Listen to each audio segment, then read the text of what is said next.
Hello everyone, welcome back to the week 6 question answer session of the NPTEL course Experimental Biochemistry. This course is conducted by Professor Shagota Dasgupta and Professor Shomo De from IIT Kharagpur, and I am Bias Mukherjee, Prime Minister Research Fellow from Dr. Shomo De's lab, and today I will be discussing with you about the basics of electrophoresis, and we will talk about the applications of electrophoresis in biology, and we will talk majorly about agarose gel electrophoresis and polyacrylamide gel electrophoresis for the analysis of nucleic acids and proteins respectively. We will solve MCQs and MSQs as we go along. So today we have some new questions as well. So besides the questions that are there in the assignment, that includes your week 0, your week 6, and we also have some new questions. So we will also try to solve those new questions. So the questions in the assignments are very direct and very simple, and that is why we will try to go through the theory portion quickly so that we can go into the new questions. Okay, and electrophoresis is a very simple topic, so we shouldn't take too much time to complete this today. So let us get started with the concepts. Alright, so I'll go into slideshow mode. Okay, so let's learn about electrophoresis first. Electrophoresis refers to the property of migration of charged particles in the presence of an electric field. Okay, so this laboratory technique is used to separate macromolecules. So in our last class we learnt about the macromolecules. All your DNA, proteins, RNA, these are all biomacromolecules, and these can be separated based on their charge, shape, size, etc. All of these properties in an electric field. So look at this figure. This is a molecule. Okay, and this is the direction of the electric field. So in the direction, so what happens, this particular molecule, see, it is mostly negatively charged. So it is experiencing two kinds of forces on it. One is the electrostatic force, which is pulling it towards the oppositely charged electrode, and there is another force which is the frictional force and the electrophoretic retardation force. So this, of course, you know that friction always acts in the opposite direction. So friction is preventing it from progressing further. So these are the forces that act on a particle which is charged and it is in presence of an electric field. Okay. So now see the migration of negatively charged particles or anions. Let's see if anyone is trying to join. Okay, I have lost my connection again.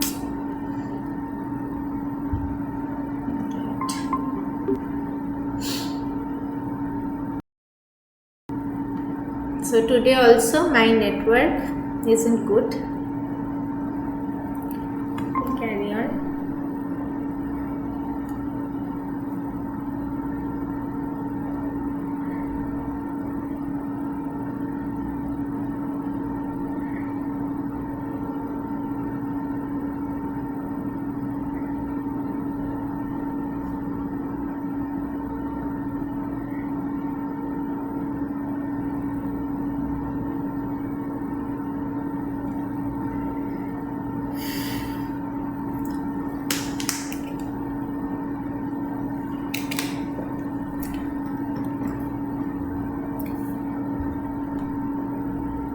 Okay, so we'll carry on with this. So take a look at this.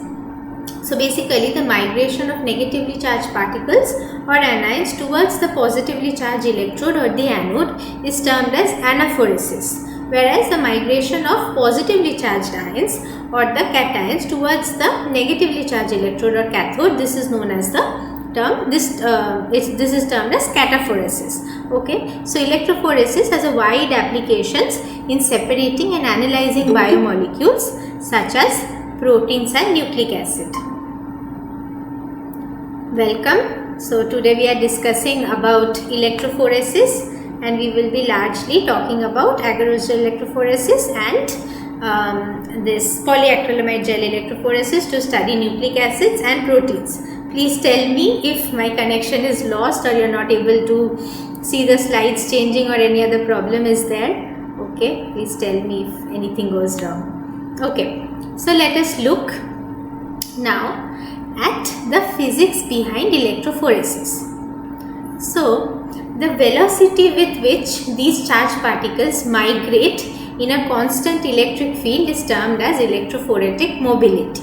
Okay, and the rate of migration depends on the intrinsic properties such as the net charge, which is represented by Q, the shape of the biomolecule, the size of the biomolecule, all the external parameters like voltage gradient of the electric field and resistance offered by the media, etc. in the form of friction.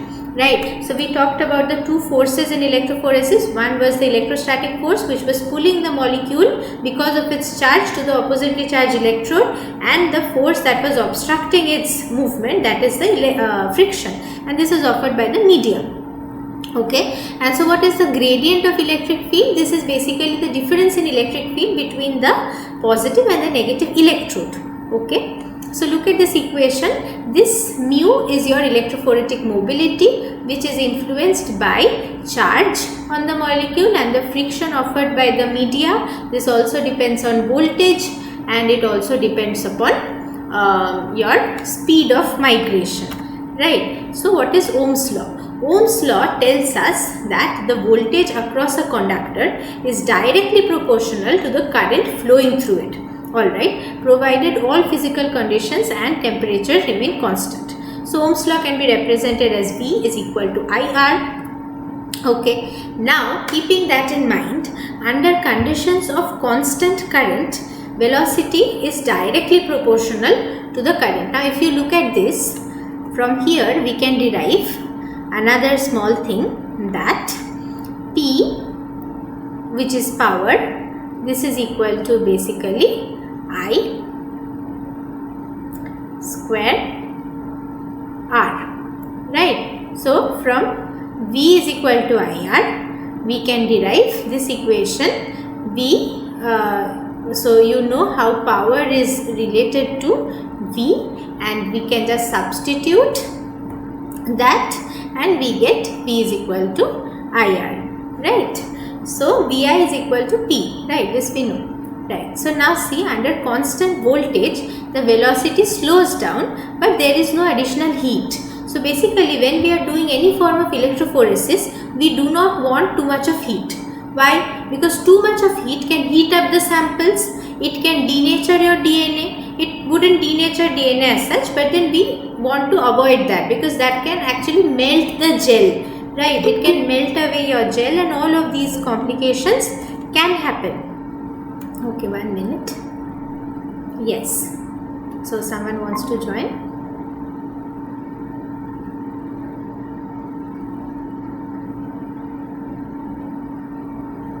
Okay. So we were looking into this.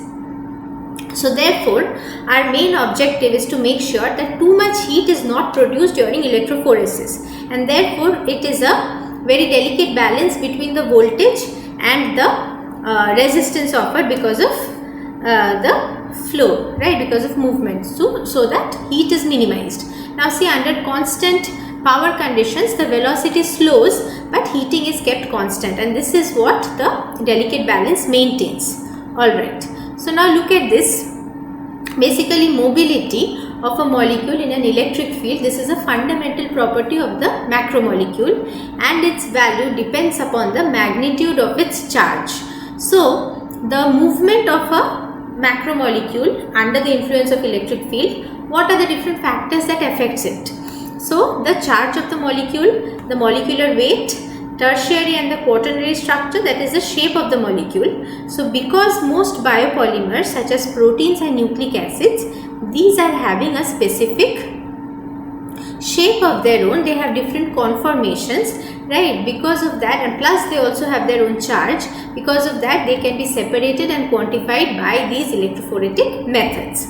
So the electrophoretic mobility of a particle has been defined as a fundamental characteristic of a molecule under the given conditions. So we understand that all of these intrinsic factors such as shape, size, charge of the molecule, then your molecular weight, all of these are affecting its movement in electric field.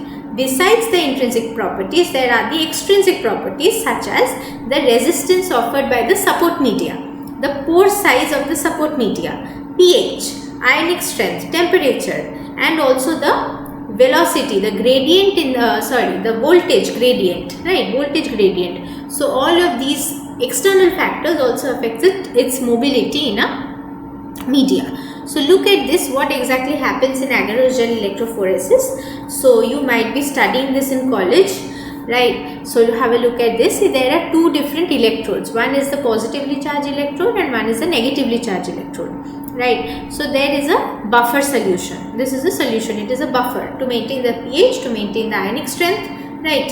And there is a gel. So inside the gel we put in our samples, which in this case is DNA. So what happens, we are putting it at the negative electrode and we understand that DNA is negatively charged. So it is going to travel towards the positively charged electrode, right, which is anode, and therefore you see the direction of movement is towards the positively charged electrode. Okay, now when you visualize the gel after that in a UV transilluminator, we will see that there are these small bands. These are basically the DNA molecules. They have traversed only up till a point that they could based on the time that we ran the gel, right? So based on the molecular weight, these DNA molecules are basically separated. So all the shorter bands, they travel the fastest, right? So electrophoresis depend upon charge by mass ratio, that is Z by M. So Z is charge and M is mass. So higher the charge and lower the mass,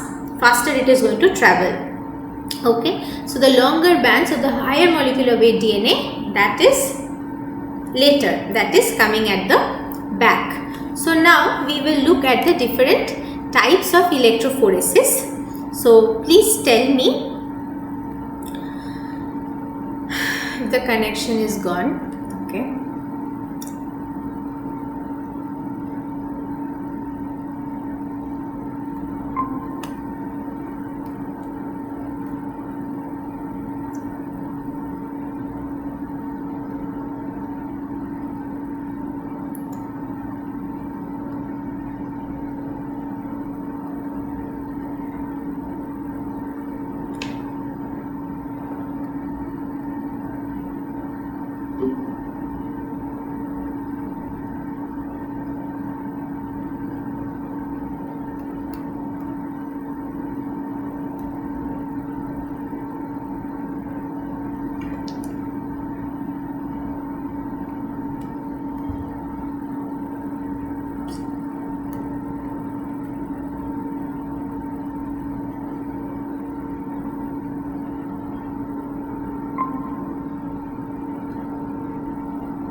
So I am very sorry about the network issue today. This is really bad. The network connection is really bad.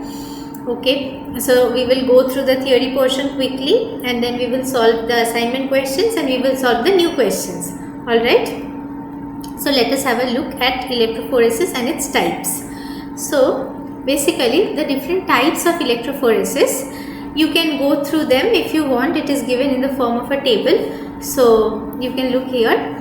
There is your capillary electrophoresis. So what happens in capillary electrophoresis is that the biomolecules that are to be separated, they travel through a very narrow glass tube, right, and they are separated on the base of their size and charge, and this finds applications mainly in DNA sequencing and protein analysis. Okay, so we will be looking into gel electrophoresis in details, and the gel matrix that can be made from agarose, which is a seaweed, or it can be made from polyacrylamide. These are chemicals which are cross-linked together to make this gel. Okay, this is the most common type used. So there is DNA gel electrophoresis, DNA fragment analysis, and protein gel electrophoresis for protein separation and analysis. And then there is also paper electrophoresis. So this is based on the material that is used for electrophoresis, right? Then there is slab electrophoresis, in which you will find zone electrophoresis and immunoelectrophoresis, isoelectric focusing. So you can go through all of this. We will be talking about some of these in this lecture, but since we do not have questions related to this, we will not be looking at them in details. Alright, so let us look at this very interesting capillary electrophoresis. So look at this diagram, what is happening in capillary electrophoresis. Yeah, so let us look at capillary electrophoresis. See, this is the anode, and from the anode, the biomolecules are basically migrating towards the cathode, and in between there is the detector. Okay, and the detector is detecting the amino acid. It is basically detecting the nucleic acid sequence. So this is used for the separation of charged molecules, and capillary electrophoresis finds applications.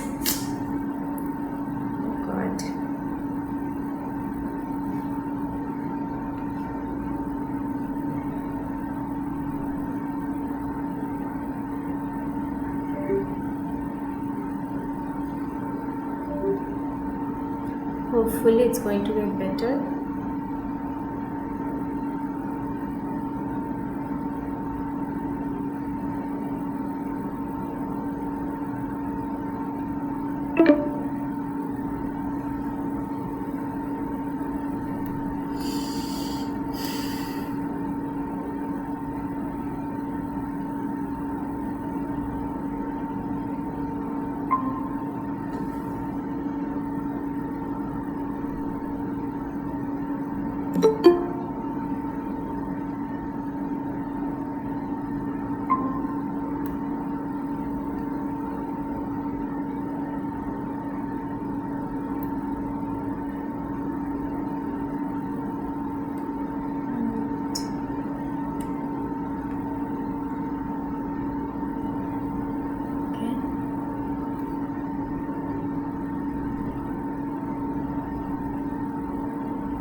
Something is not right.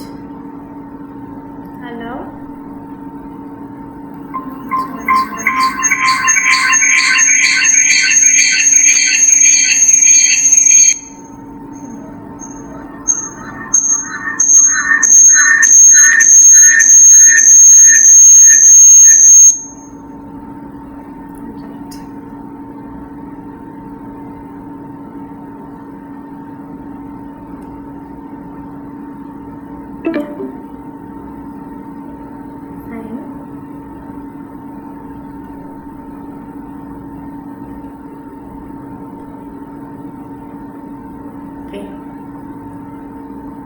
So let us continue. Let's continue. Today the network is really horrible. Very sorry about that. So let's continue with the types of electrophoresis. You tell me if you are not able to see the PPT. I will try to fix it in some way. Okay, and then we will look at another. Okay, so this is basically. Please tell me.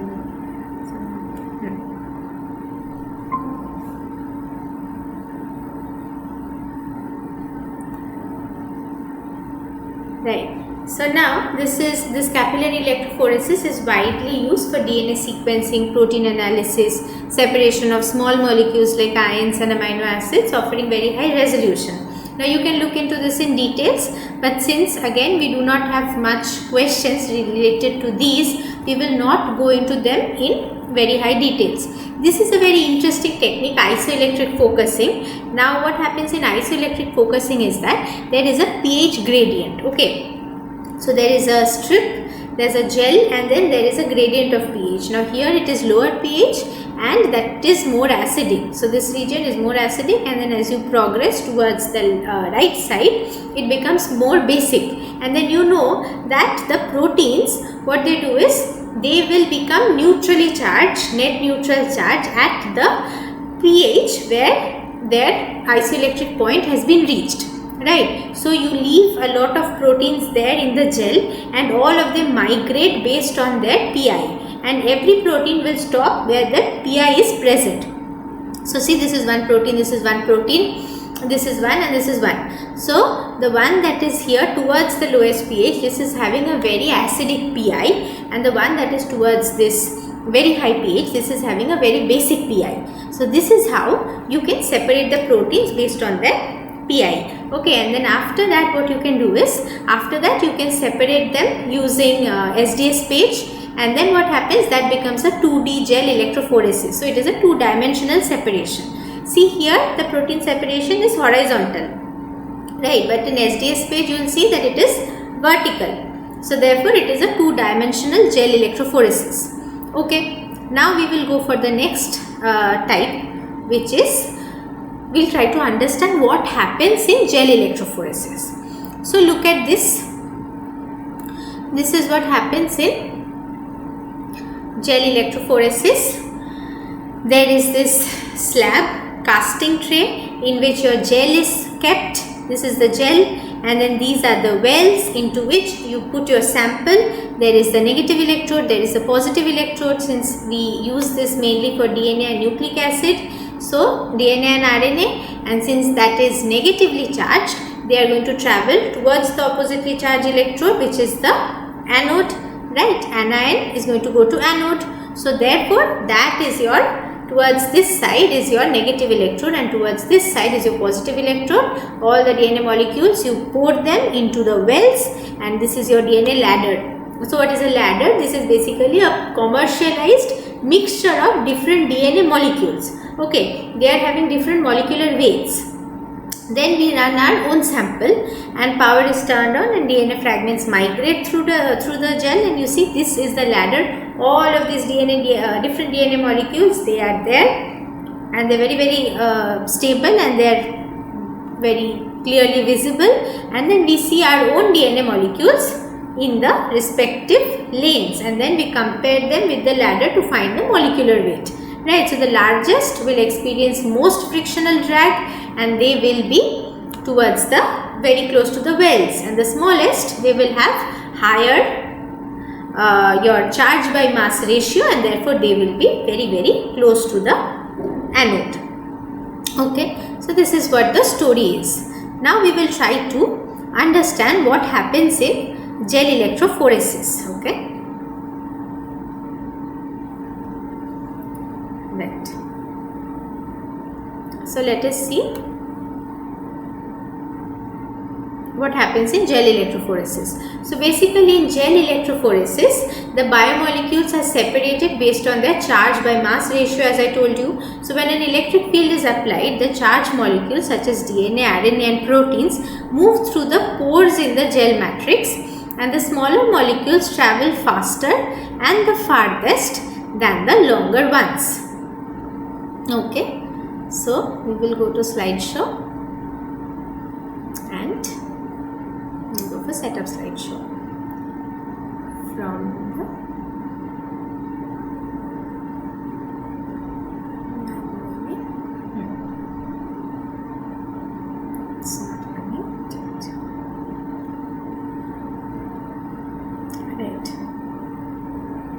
So see, the smaller molecules travel the farthest and the fastest, and the larger ones go slow and they are coming later. So gel electrophoresis is widely used in molecular biology to analyze the size of DNA and to find the size of the DNA fragments, RNA and proteins, and it plays a crucial role in the applications such as DNA fingerprinting, genetic research and protein characterization. Now if you look at proteins, how can we do analysis of proteins using these electrophoretic methods. So basically, when we studied about the structure of proteins, we understand that proteins are having all of these charge groups in their structure, right? So in their backbone, they are having carboxyl group and this amino group. Besides that, each of the amino acids, they can have side chains with charges, right? And therefore what happens, depending upon the pH of the solution, they assume different charges. Okay, there is an isoelectric point, which is the pH at which the net charge on the protein is going to be 0, and because of this principle of charges, large amount of charges in protein, they can be used in electrophoresis, okay, for analysis. Besides that, what about DNA and RNA? They are uniformly negatively charged, right? They are having this phosphate group in their backbone, which makes them negatively charged, and because of that, they always migrate towards the anode or the positive electrode. So this migration depends on the size and the shape of the nucleic acid. So you might be thinking, what is shape? Well, that is the conformation. We will be studying about this soon. Okay. Now we'll try to understand polyacrylamide gel electrophoresis. This is commonly used to analyze proteins. So basically, electrophoresis using gels made from a polymer of acrylamide cross-linked by bisacrylamide. So you tell me if you're not able to see the slides, or it's not loading, or there is any such issue. Okay. So let's look into this. Basically what happens is polyacrylamide gel electrophoresis. This is done using, this is a type of gel electrophoresis. Yes, you want to say something? Okay, great. So let's continue. Alright.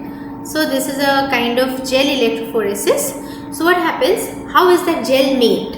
So basically the gel is made from two different chemical entities. One is called acrylamide, the other one is called bisacrylamide. Now these two are mixed in the ratio 2:1. So that makes it a polyacrylamide gel electrophoresis. Now what happens, this acrylamide molecules, they sit side by side, and the bisacrylamide molecules, they are actually joining these two chains of acrylamides, and they are forming 90-degree angles. This is called cross-linking. Okay, so these gels are chemically inert and stable, and this copolymerization of acrylamide monomers and cross-linking agent bisacrylamide, these are basically caused by two different chemical entities. One of them is called ammonium persulfate and the other one is called TEMED. So ammonium persulfate is basically the initiator which initiates this entire process of polymerization.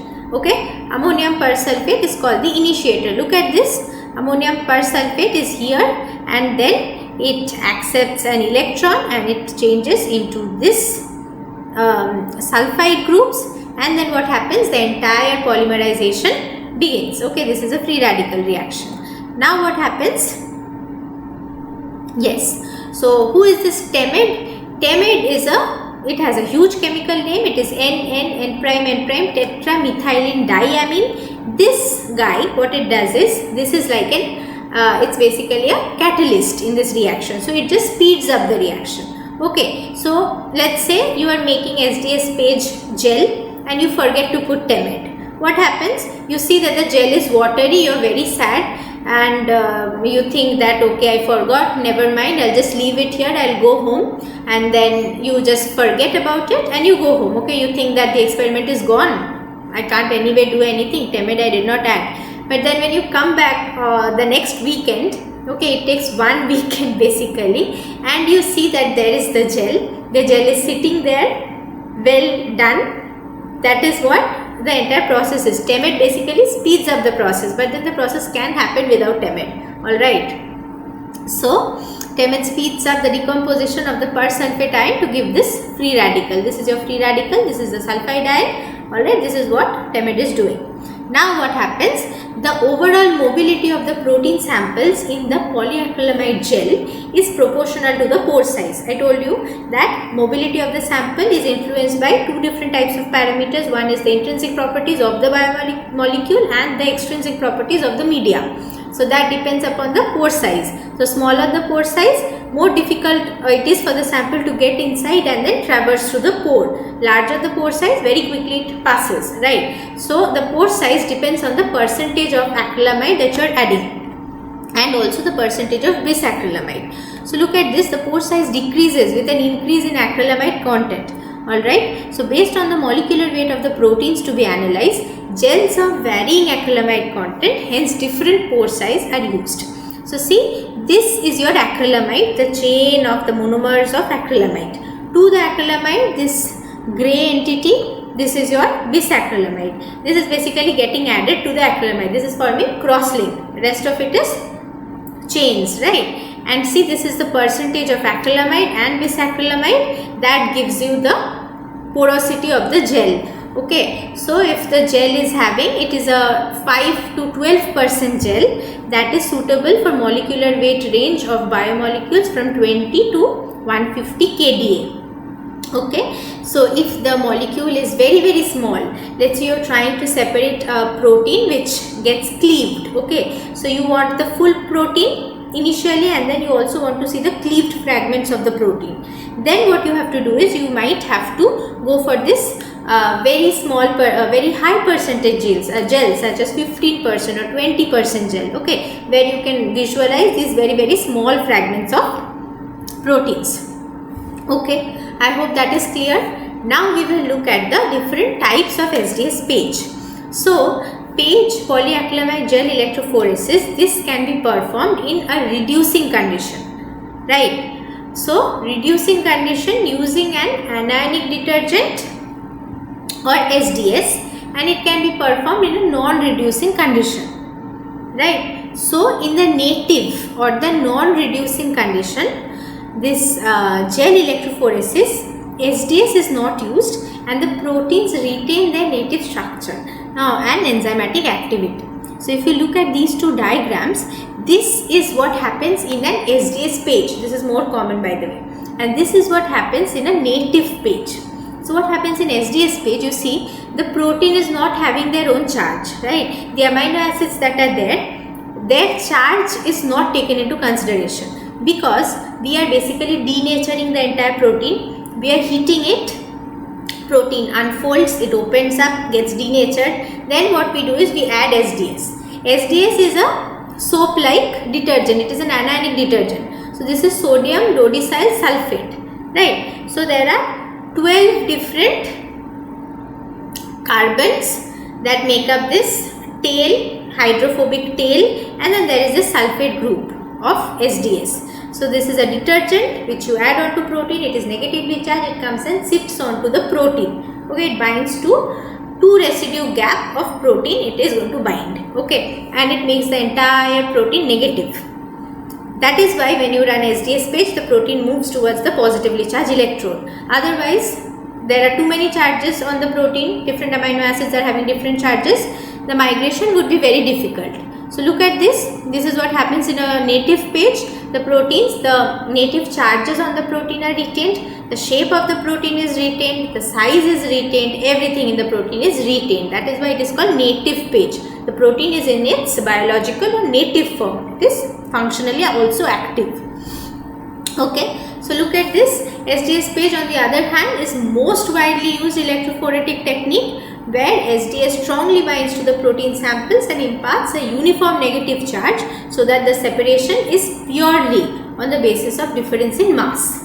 Okay, so charge is uniform in all the proteins, but then based on the size of the protein, they are now going to migrate in the gel. Right, so SDS binds to the hydrophobic regions and disrupts all the interactions in the folded protein, unfolds it, linearizes it by binding at intervals of 2 residue. So 2 amino acids, SDS binds, 2 amino acids, again SDS binds. That is how in so many residues SDS is going to bind. Okay, that makes the protein very negatively charged. Now see, the reducing agents such as beta-mercaptoethanol and dithiotritol or DTT, these are used. Now these are reducing agents. What do? They are basically reducing they're making this reducing environment, and what happens, this disulfide linkage, it breaks an SH-SH. Reduction means you're adding hydrogen, right? So it's reducing agent, that means it is adding hydrogen to these two sulfur atoms in the protein, and what happens, this disulfide linkage breaks and SH, two different groups are formed in the protein. Therefore, what happens, let's say two different monomers were attached to one another using this disulfide linkage, it gets broken and they are separated, right? So, the native state is not retained. Now, these two monomers are coated with SDS and they are going to migrate purely based on their size. So, in the gel, monomers are seen as distinct bands corresponding to their molecular weight. That is clear. Now, whatever story I told you, that is represented in this diagram for you. See, the proteins folded with positive and negative charges. This is the initial native state of the protein. There is a small disulfide linkage which is linking two monomers of the proteins. All the amino acids are retaining their charges, right? Now, what happens? It is reduced using beta-mercaptoethanol. So, beta-mercaptoethanol is going to break the disulfide linkages and the protein is going to have these small SH groups in the cysteine residue. So, what happens? Two monomers get separated. Besides that, what happened? We are adding SDS. It is going to come and coat the protein. See, it is going to come and coat the protein. So, two amino acids, one SDS, two amino acids, another SDS molecule sits, right? And then we run it in the gel and we see it against the molecular weight markers. This is the entire principle of SDS page. Now, SDS page, it is the gel that we studied, agarose gel, polyacrylamide gel. Okay, so it is basically made up of two different kinds of gel.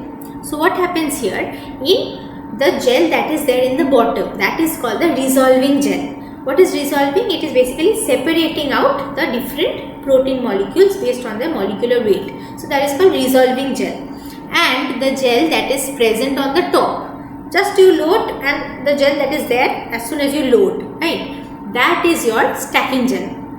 So, if you look at the diagram, stacking gel is having very large pores, right? But the resolving gel is having very small pores.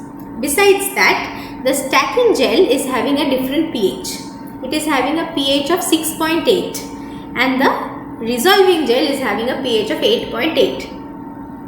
Okay. Now you tell me the PI of glycine. So you need to look into our previous lectures and from there you can find the PI of glycine. What happens is, sample gets added to the gel. Initially there is chloride ion, right? Because we are adding this tris chloride buffer. Okay, for preparation of the gel we are adding tris chloride, and we are also adding this onto the gel. We are adding another buffer, that is also tris chloride buffer, right? Gel running buffer, that is called. So that buffer is basically having this chloride ions. So, chloride ions, you know that they are negatively charged and they are definitely very small. So, these chloride ions are running. Just above the chloride ions are your your protein samples. They are also negatively charged because they are coated with SDS. They are running just behind the chloride ions. Above that, that means behind that, your glycine is running. Okay, glycine is again negative, so it is running here. Now what happens, in the separating gel or the resolving gel, this motion gets altered. Chlorine runs first, then runs glycine, because of course glycine is the smallest amino acid and it is free to run, right? So glycine is running. Then also who is running? The protein molecules. They are coated with SDS, negatively charged, they are also running. Okay, so this protein concentration in the stacking gel, they have mentioned, this is the protein concentration in the stacking gel. It basically gets concentrated in the stacking gel. Then what happens? It enters into the resolving gel and then it is running based on the molecular weight and the just the molecular weight. So separation of the proteins by size in the separating gel. This is what happens. Let us look at the theory part. Whatever I told you, the same thing is written here in the theory. Okay. So see, SDS page is a discontinuous gel system. To improve the resolution, a discontinuous system of stacking and resolving gel is used. So the stacking gel concentrates all the protein samples into a single band before entering into the resolving gel, where the separation begins. Look at this. All the protein samples, you load one and then you load another, then you load another, right? So what happens if we did not have the stacking gel? What would have happened? And by the time you load the last one into the well, the first one would have already started migrating, right? Then what would have happened? This first one, whatever the molecular weight is, you would have seen it running before the last one, much before the last one. Then that would give you wrong data for analysis. And that is why this sandwich method is important, where we make sure that all of these first come to one straight line and then they start the marathon. Okay. So look at this, the differences between the ionic strength and the pH of the buffers render different properties to stacking and resolving gel. The former, that is the stacking gel, this is high porosity and tris chloride buffer, pH of 6.8, and the latter, that is your resolving gel, this has smaller pores and the buffer pH is 8.8. Okay, so add the stacking gel, the counter ion, this is called your counter ion, glycine. This basically remains in the form of a zwitterion, that is, it is having both positive and negative charge, of course, because the pKa of COOH group is around 2 to 3 and the pKa of this alpha amino group is around 9. So at the neutral pH it is around what, 8, right? So at the neutral pH it is going to be having this neutral charge, it is going to be present at the as a zwitterion, and the chloride ions act as the principal current carrier and migrate towards the anode. So the current needs to get carried. Current is basically movement of electrons or movement of charged particles. So chloride ions, negatively charged, they are acting as the carriers of current. The negatively charged SDS protein complexes are stacked as a thin band between glycine and chloride ions. Alright, in the resolving gel, glycine forms a glycinate ion and follows the chloride ions. The SDS protein, so what happens when it reaches 8.8 pH, glycine, this NH3 plus changes into NH2. So the positive charge is lost, it is only having negative charge, and therefore what happens, it is going to move quickly. Because it is negatively charged, it is an electric field, it is going to undergo electrophoresis. So this molecular sieving effect by the pores take place and the proteins are selected based on the size. Look at this. So this is your molecular weight ladder. These are the different samples, and see, this protein is here at 40 kDa, this tiny protein is here at 30 kDa, and this is how real life SDS page gels look like. Okay, now how do we see the SDS page? So when we are loading the proteins are basically not charged, they are colorless. So we will have to see that we are loading something into the well. So for that, for visualization, bromophenol blue is used, xylene cyanol can be used. That is basically to track the process of electrophoresis, and then to visualize the entire gel, we have to dip that in a stain, and that stain is your Kumasi Brilliant Blue. You can also go for silver staining to improve its sensitivity. Okay, so what Kumasi stain does is, it specifically goes and binds to histidine, lysine, arginine, these residues, and then you add D-stain. D-stain is again acetone, methanol, all of these components. It is going to remove the stain from all the parts of the gel except the proteins, because the stain molecule is sitting very tightly bound to arginine, lysine, histidine, etc. That is the entire story of visualization. Okay, so what can you confer, what can you infer from an SDS page? So SDS page tells you about the, most importantly, purity and integrity of proteins. So if you look at this figure, this protein is very, very pure. How can I say that? See, in this entire lane only a single band is there. That means there is only a single population of proteins in this lane. Are you people there? No one is responding. Okay.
So until what did you people hear? It got disconnected again.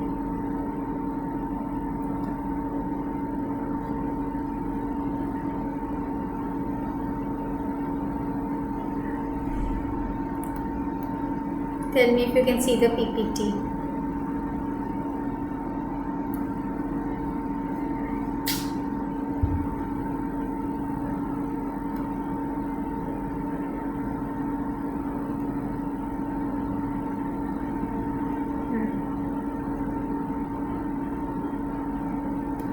Okay. So if you are missing out on something, please go and check my YouTube video link. This entire video is going to get recorded there. You can go through the video if you want. Okay. Really sorry about this network connection. So let us continue with this protein visualization. So I hope you could hear the entire process of principle of SDS page and how we are visualizing. I really hope you were able to hear. So now we will look at protein analysis using SDS page. So what happens in this case is that SDS page helps you to assess the purity and integrity of the proteins in a given sample. So how is that happening? If we go back to the previous slide, we will see that yes, this particular lane, it is having a single band. So single band meaning that it is a homogeneous population of just only that protein. So that tells you that there is a purity in this case. Plus, but if you look at this lane, there are 3 different proteins here. Okay. Besides that, if you look at the thickness of the bands, these 2 bands are very thick. This one is thinner than that, and this one is very faint. Right. So this thickness of the band tells you about the amount of protein present. That is the concentration of the protein. Okay. And one more thing that you can find out from here is the molecular weight. Of course, when you compare with the KD of the molecular weight marker basically, then you come to know about the molecular weights of the proteins. Right. So protein weight, relative band intensity tells you about the abundance of the proteins, and also you can come to know about the purity and integrity of the different proteins. That is all we understand. So in summary of entire protein gel analysis, if you have a multi-protein complex, that is 2-3 different proteins are bound together, then you can go for an SDS page that is going to tell you what are the different proteins that are present. Okay, in SDS page you can denature, unfold the proteins, coat them with negatively charged SDS, and this will disrupt their interactions. You can tell on a native gel. So side by side you run an SDS page, you run a native gel, you come to know that this is the mass of the entire complex interacting, and SDS page tells you about the different components that are involved in the interaction, right? And also besides this native gel where we are seeing protein-protein interaction, there can be protein-DNA interactions, okay, and that native gel is called electrophoretic mobility shift assay or EMSA. So we perform this in our lab. We basically check the interaction between transcription factors and their cognate DNA. Transcription factors are the proteins and they are interacting with specific DNA molecules, and then we run the entire complex in the gel and we can find out the binding affinity or the dissociation constant from there. Okay, so this is how we understand protein gels. Now we will talk about agarose gel electrophoresis, and this is very short, and then we will go into the questions. So as I have told you before, today I have questions from week 0 assignment, week 6 assignment, and also I have a lot of new questions for you that are going to help you to understand things better. Okay, so we'll try to understand agarose gel electrophoresis. Please tell me if the connection is lost or something. Okay, so we will try to understand agarose gel electrophoresis. So here what happens, agarose is, again, this is a type of natural product. It is obtained from seaweed. Okay, and you see there is 2 different sugar moieties. One is D-galactose and one is L-galactose 3,6 anhydrous L-galactose. These 2 are basically bound to one another, and that is how you get this gel. using beta. So they are joined by alpha 1,3 and beta 1,4 linkage. There are pores inside that. Again, depends on the percentage of the agarose used. Right, so electrophoretic migration of the DNA through the agarose gel depends on various factors, such as, again, there are intrinsic as well as extrinsic factors. Intrinsic factors includes the charge of the DNA, mass of the DNA, charge by mass ratio, plus the conformations of the DNA. And extrinsic factor includes your difference between the two electrodes, voltage in the two electrodes, that is the voltage gradient. It also depends upon the pH of the media, it depends upon the pore size of the gel, right. So all of these different things affect the electrophoretic mobility of the DNA or RNA molecules.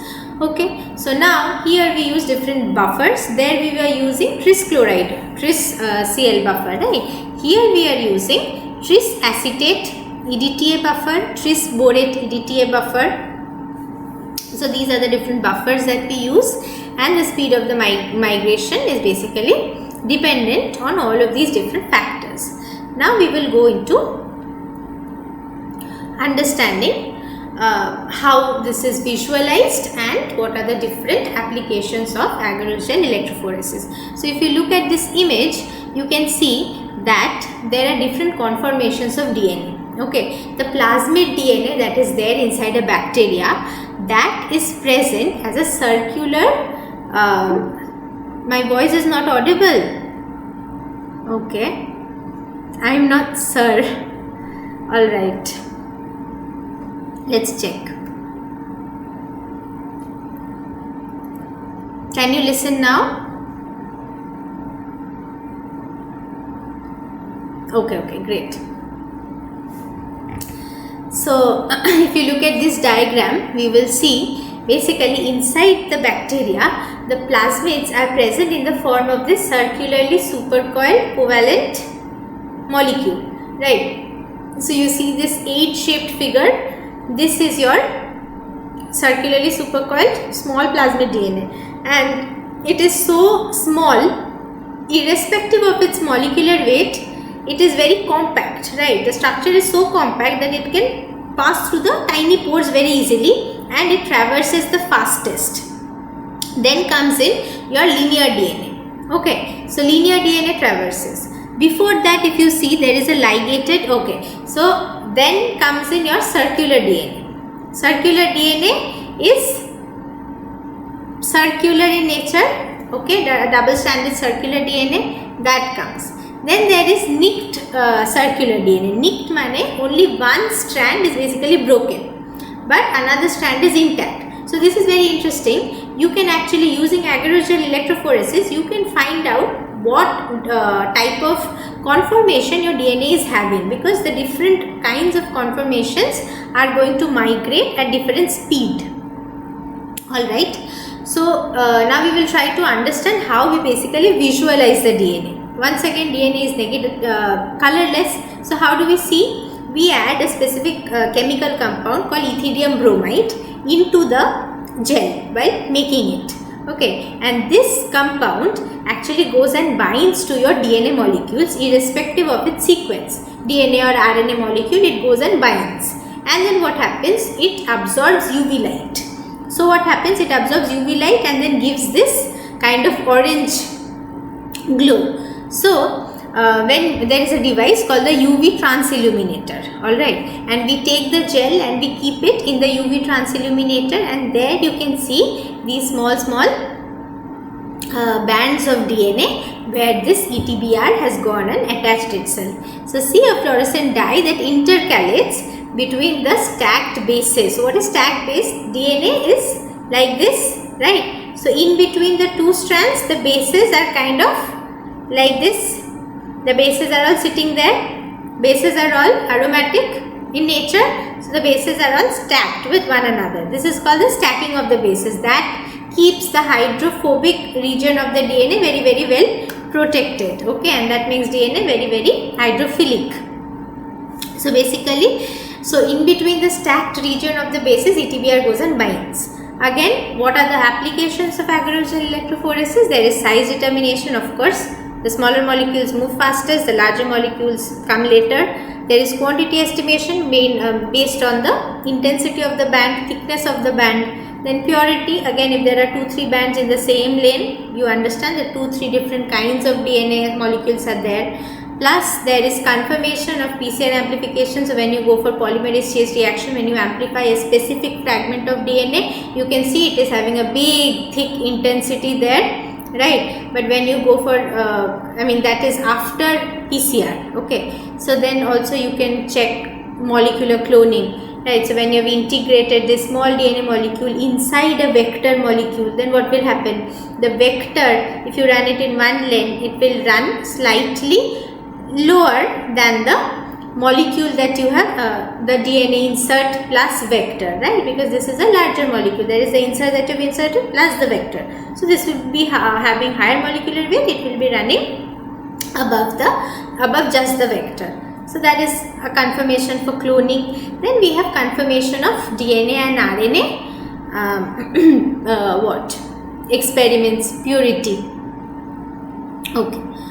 We can also know whether it is a DNA or RNA molecule. So if it is an RNA molecule, it is single stranded, it is going to run faster compared to a DNA molecule which is double stranded. So obviously it is going to run slower than the RNA molecule. Okay. Now we will go into the assignment 0 and we will try to solve the questions. So the first question is, to visualize protein in an SDS page gel, which of the following staining methods is used? You can answer in the chat box and you can tell me the answers by unmuting yourself. So let us look at this quickly. To visualize proteins in an SDS, yes, tell me. It is A. Okay, let us have a look. To visualize proteins in an SDS page, which of the following staining methods is used? Kumasi staining, ETBR cannot be the answer because that is used in agarose gel electrophoresis. Gram staining is for staining your bacterial cell wall. Giemsa staining is also not the right answer. So yes, you are right. Kumasi staining is the correct answer. Now we will move on to the week 6 assignments. There we have all questions from week 6 assignment plus we have some new questions. Okay, so there are 2 questions sitting for you. They are multiple select questions on agarose gel electrophoresis. Now all of these questions are very simple. Try to attempt. So look at this. In agarose gel, the migration of DNA depends on. Okay, so you are saying it is B, migration of DNA. And what about the second one? In electrophoresis, DNA will migrate towards A. Okay, let's have a look. So in agarose gel electrophoresis, we know that the charge of DNA, it is also going to get affected, because let's say one DNA is a small molecule, okay, another DNA molecule is larger. Okay, so what happens, the one that is smaller, it is having less number of charges, negative charges compared to the one that is larger, and so always remember this depends on charge by mass ratio. And so charge, it also, migration of DNA basically depends upon the size here, because of course yes, they haven't mentioned about the charges. Yeah, so they haven't mentioned about the mass, right? So we are not taking into consideration the charge by mass ratio. So here basically the migration is going to depend upon, one thing is definitely size and another is also there, which is your shape, because it depends upon the conformation of DNA, that we know, right? Besides that, in electrophoresis, DNA will migrate towards, so DNA is negatively charged, and remember always anion goes to anode. So yes, these are the right answers. Very good. So we will move on to the next question.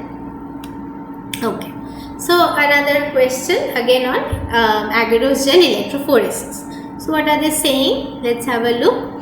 So agarose gel electrophoresis is used for which of the following reasons? Okay, so the first one is to separate DNA fragments, to denature proteins, to separate proteins, and all of the above.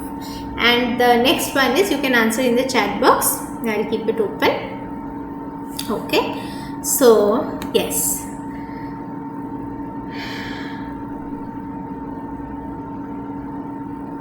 Yeah, and here we have, okay, so you are saying it is to separate DNA. Okay, both of you are right. It is to separate DNA fragments, very correct. And then the pore size of the agarose gel can be reduced by,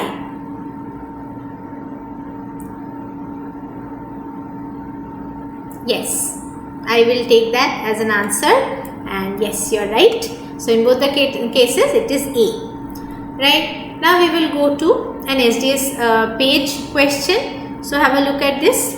SDS page is used to determine which of the following. The first one is PI of a protein, molecular weight of a protein, presence of disulfide linkages in a protein, and dissociation constant of a protein ligand complex.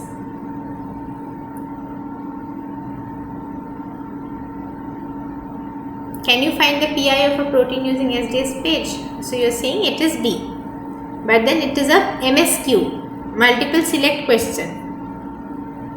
So think. And then in the second question they are asking you is in SDS page which of the following ions are present in the buffer. So we have learnt about this. We looked at this diagram here and we studied this. So basically if you go back, no, we will first try to solve the question and then we will go back and have a look at the buffer. Okay, so let us look at this. I'll present, yeah. So I'll go for pen. So SDS page is used to determine which of the following. PI of the protein is not the right answer because in SDS page we do not retain the native characteristics of the protein. Molecular weight of the protein is definitely the right answer. Presence of disulfide bonds, yes, because when you add beta mercaptoethanol it breaks the disulfide bonds, it gives you two different bands. So you can definitely find out whether disulfide bonds are present or not. Dissociation constant of the protein, that is not true because you need native page for that, right? So again for this question, have a look at this. There is tris and glycine, there is chloride and SDS. SDS is not the right answer because SDS is not present in the buffer, it is rather bound to the protein, right? So then what is your right answer? Your right answer is both B and C for the first question, and you have both A and B for the second question. Okay, now just to confirm, I will discard. So just to confirm, let's have a look at this diagram again. Yeah, this one. So if you remember, here we were seeing that glycine was there, chloride was there in the buffer from tris chloride, right? And we also had tris, because tris is basically the organic molecule which maintains the pH. So tris is there, chloride is there, and glycine. These are all entities in the buffer. So that means which one would be your right answer? Tris and glycine, yes. Glycine and chloride, yes. So that means both A and B would be right answers. Fine. So now we will go to 3 other questions. Okay. So try to solve.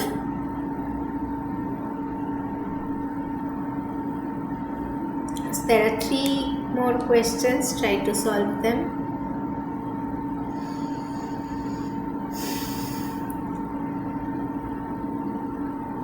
Okay. So I have got one answer. So let us look at the questions. In SDS page, the protein sample is treated with SDS for to denature the protein, make the protein negatively charged, make the protein positively charged, and renature the protein. Yes, you are very correct. So B is definitely the right answer because we want SDS, the sulfide, sulfate groups, because SDS, the full form of SDS is sodium lauryl sulfate. So sulfate group comes and gives negative charge to the protein. Then what is the tracking dye used in SDS page? So what is the tracking dye? Tracking dye is the one that you see the blue line is basically moving downwards. So it is yes. The first option is your ethidium bromide, which is not the case. This is used in agarose-gel electrophoresis. Bromothymol blue, we don't use that. We use bromophenol blue for tracking, and we use Kumasi brilliant blue for visualization and staining. So yes, you are right. C is the right option. And then in the next question that we have, a non-essential component of SDS page is, right answer would be which one? The first option is acrylamide, right option you are saying is D. Okay, that is brilliant. Let's have a look. So A is acrylamide. Now without acrylamide there would be no gel. So acrylamide cannot be right answer. Temed. Now I told you this trick that even without Temed you can make your gel, but that would take an eternity. So no, you cannot do that, right? So it would definitely be an essential component. Then there is ammonium persulfate. Ammonium persulfate you have to use for the polymerization reaction. Without ammonium persulfate there would be no polymerization. It would just be a clear solution. So impossible. Beta mercaptoethanol. Yes. Now there are gels, SDS pages. It is not, so there is reducing and non-reducing SDS page. So in reducing SDS page you will add beta mercaptoethanol. We call it BME in short. What happens? The disulfide bonds in proteins are broken. Now if you want to confirm whether there are disulfide linkages in a protein or not, you have to run two different SDS pages side by side, one with reducing condition, one without reducing condition. So one with reducing condition is going to give you two distinct bands after the cleavage of the disulfide linkage, but then the one without reducing condition is going to give you single band for the bound state, right, of the protein. So yes, you are very right, all the answers are correct. So in SDS page, the protein sample is treated with SDS for its denaturation, okay. And then why tracking dye is used in SDS page? Which tracking dye is used? So it is definitely bromophenol blue, and a non-essential component of SDS page would be your beta mercaptoethanol. So if the protein is to be analyzed, does not contain cysteine residues or does not form disulfide bonds, then the use of a reducing agent such as beta mercaptoethanol is not necessary. Okay, now we have more questions on BME, and we have a question on the pore size of your acrylamide gel. Try to have a look at these. So, what is the question saying? What is the role of beta mercaptoethanol in SDS page? I mean, we just solved it. To break hydrogen bonds and unfold a protein, to break disulfide linkages, to break the peptide bonds, to denature the protein. Very good. Yes. It would be B, to break the disulfide bonds. But now, to break hydrogen bonds and unfold a protein, which component of SDS page or which step of SDS page do you think is doing this? Because we know that the protein was a folded molecule. Let's say it was having this shape. Then what happens? It basically opens up and it is having a linear chain like shape, and that is given to it. It is a linear chain because of the peptide bonds. So peptide bonds do not get broken unless there are enzymes or chemicals additionally added. So peptide bonds are going to be intact, right? But then the hydrogen bonds are definitely breaking. So what do you think is breaking these hydrogen bonds?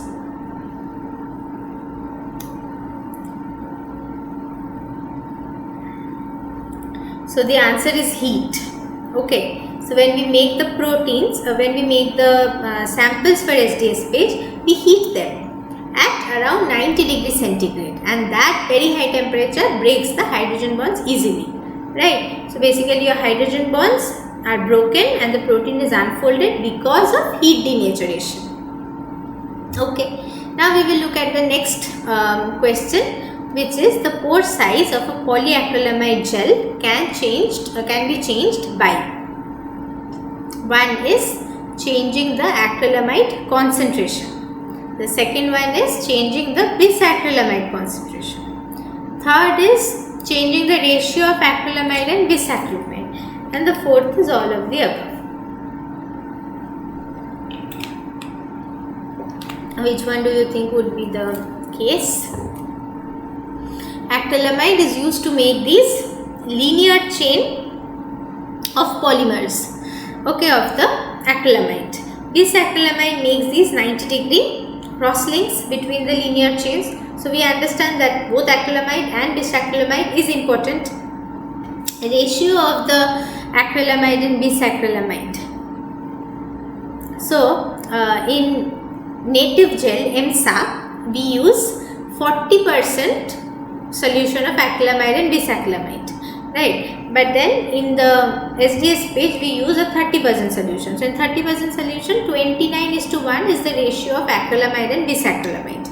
So that is something very interesting. Now you think and tell me which one would be the right answer.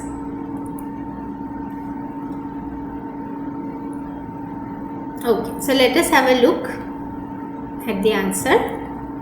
It is all of the above. So basically when you increase the acrylamide concentration, when you increase the bisacrylamide concentration, and when you increase the ratio of acrylamide is to bisacrylamide, in all of the cases the pore size is going to decrease, right? So this is how you can change its pore size, right? So there is one more question on SDS page. Let us try to solve it. Okay. So migration of a protein in SDS page is determined by, okay, so you are saying it's C, that is really fast. Okay, let's have a look. So the first option is charge of the protein. No, very good. So if you are getting these concepts clear, that means these two topics are done. It's a very simple topic anyway. So very good.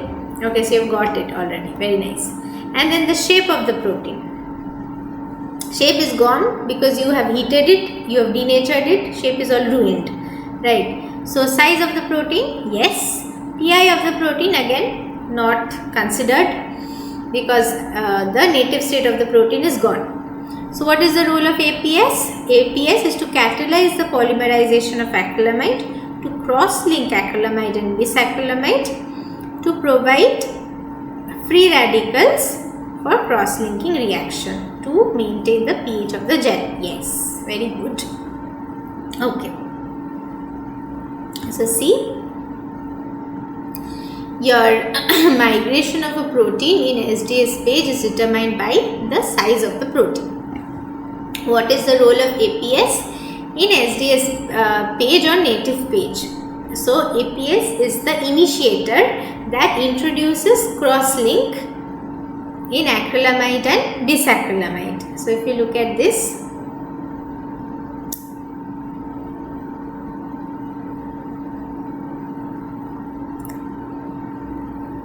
yes, this one.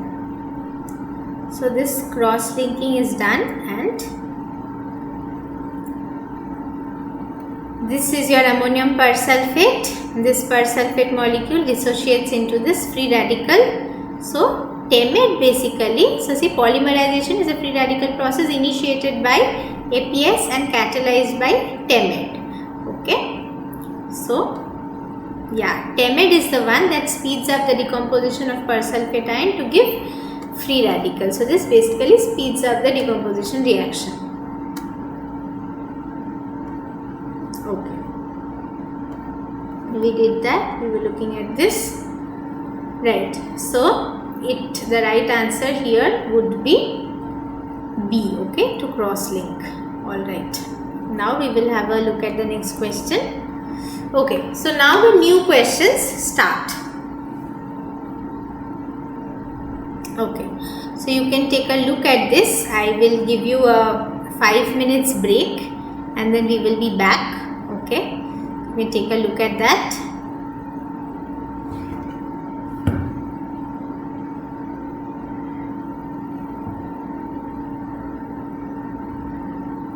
I will present it if that's okay, or let's say we would not present it. Just take a break.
Okay, so are you able to hear me?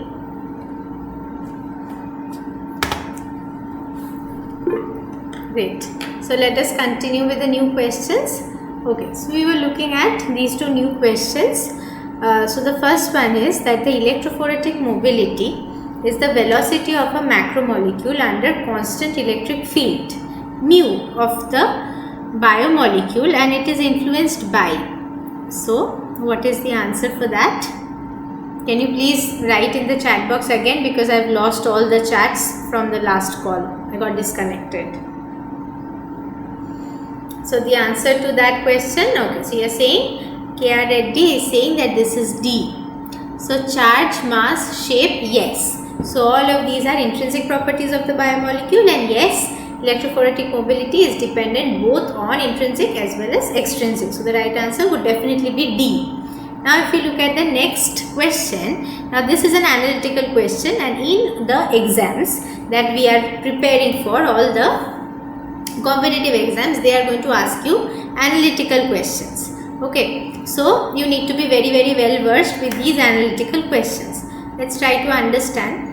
If a protein sample shows a molecular weight of 100 kilodalton when analyzed by SDS page, it gives a band at 20 kilodalton and another at 30 kilodalton. Okay, so what is the stoichiometry of the protein sample? Okay, so I've again lost my connection, and that is very problematic, but it's okay. We'll see. We'll try to sort something out.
Okay, so we have reconnected again and we just have a few more slides left. Let us get done with this. It's very frustrating, I can understand. This network issue is really very difficult to deal with.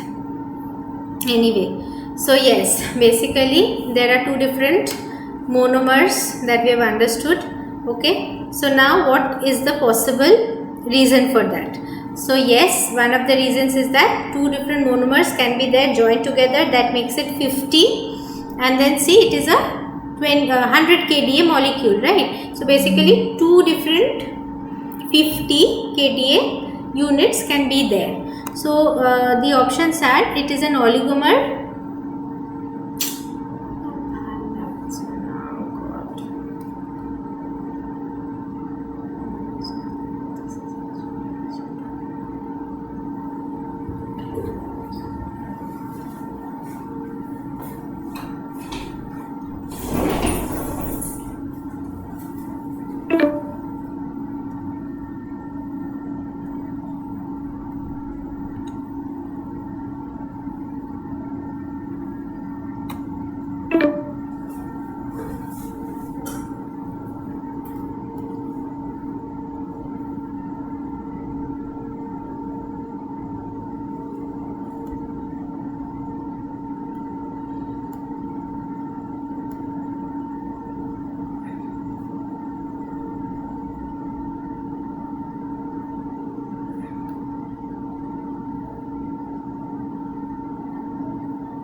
It is very frustrating. Seriously, like it's wasting time. It is very frustrating.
I'm going to keep my camera off to reduce the size of the call. Let's hope for the best. Okay, so let us try to see. So basically, see, this is an oligomer with a homodimer with each monomer at 20 and 30 kDa joined together, right? So there is a 20 kDa protein and 30 kDa protein. These two join together to form a 50 kDa protein, 50 kDa subunit, and 250 kDa subunits make up your 100 kDa protein. Alright, so in the next question, see, there are 3 different questions and you can answer them in the chat box. Let's see. So the first question, in the first question they are asking you the electrophoretic velocity or V of the protein samples. How does it change with the increase in voltage? So basically, if you increase voltage, how is the electrophoretic mobility or the velocity of the protein going to get affected? Whether it increases, decreases, remains unaffected, and may increase or decrease, right? So then the second question is about Lamely buffer of SDS page. Now, what exactly is Lamely buffer? This is the loading buffer. Okay, so this contains the protein, it contains your bromophenol blue, this contains your beta mercaptoethanol. All of these are there and it is having the buffer components SDS page, right? So it is this Lamely buffer in which a loading dye is added. So I already told you the answer. You can answer that question as well. And the third one is glycerol is added to the protein samples before loading them into the wells of the gel. Why do you think this is happening? Right? So glycerol is added to the protein samples. So why do you think that is happening? So for the first question, the answer would be yes, increases, right? So when you increase the voltage, the electrophoretic mobility of the proteins also increases. The second question, the answer to the second question would be bromophenol blue, because that is used as a loading dye. So the third question, why is glycerol added to the proteins? Well, the answer would be glycerol basically increases the molecular weight, and that is done so that the proteins or the protein DNA complex or the protein-protein complex, whatever it is, in native page or in SDS page. In SDS page, we usually don't do that, but in native page we do, right? So glycerol makes it heavier and makes it sink into the well. Alright. So that is the case. Now let us see the answers. Yes. So it is increases in the first case, bromophenol blue in the second, and glycerol makes the samples dense and help them to descend into the wall. That is your well. That is your third answer. Now we have 2 more questions. They are asking you about the pH of the stacking gel, resolving gel, and the tank buffer in SDS page respectively. So pH of the stacking gel, I am sure we studied. You must remember the pI of glycine to solve this, and stacking gel cannot be 8.3, right? Because then what would happen? It would be very close to resolving gel and then no stacking would be done. It would just get resolved. And then there is your tank buffer, what would be its pH? Then we discussed this particular question while studying the SDS molecule binds at an interval of how many amino acids? Tell me the answers if you can. I'll keep the comment section. Okay. So you have already answered. Very good. So the first one you are saying it is great. So wow. Oh God. Simply switch it off.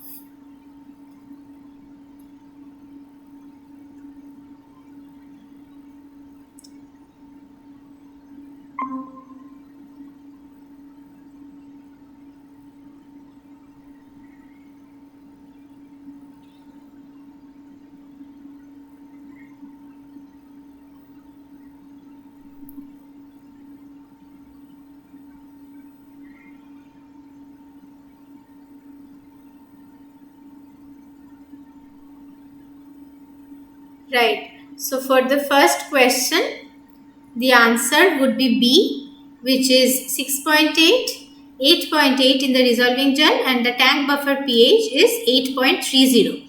Okay. For SDS molecule, it binds at an interval of every 2 amino acids. We discussed this while we were learning about the principle of SDS page. Thank you so much. These are the references that you can go through, and thank you for attending my class. And I really have never faced so much of network issue in my entire life, and I'm really sorry about that. But thank you so much. You can ask me if you have any questions.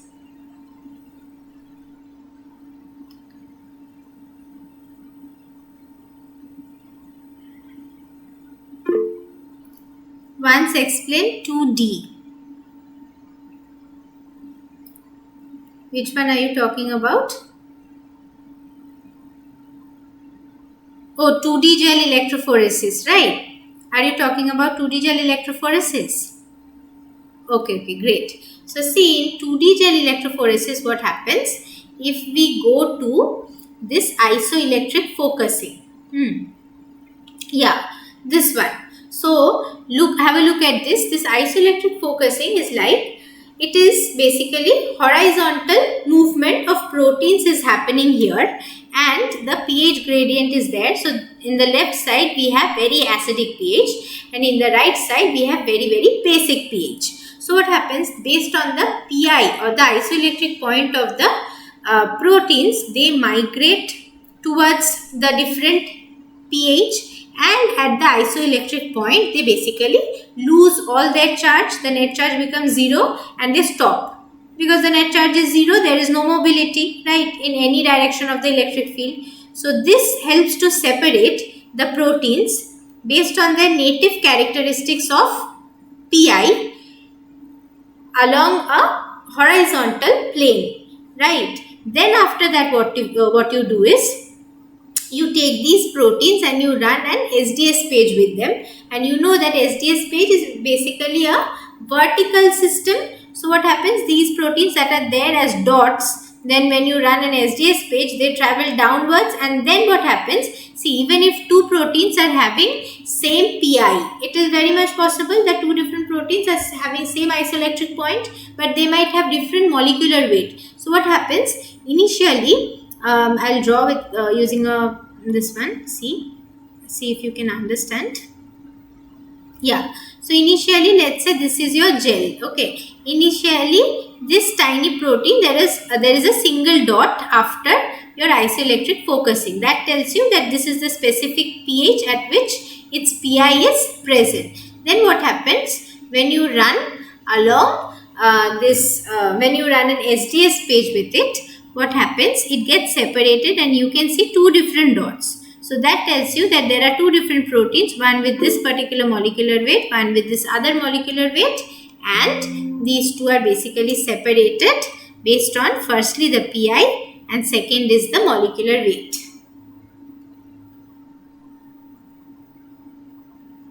Brilliant. So this is again gone. It's impossible.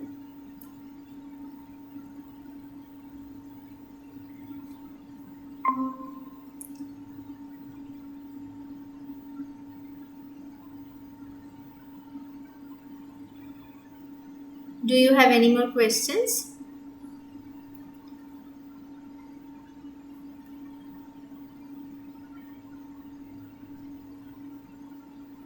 Was I able to answer your question? Okay, great. Okay. Thank you so much. Thank you for attending the lecture, and thank you for bearing with all of this network issue. Thank you so much. If you don't have any other questions, we can end the class.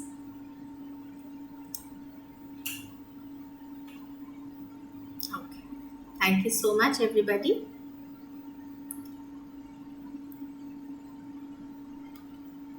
Thank you for bearing with all of this nuisance.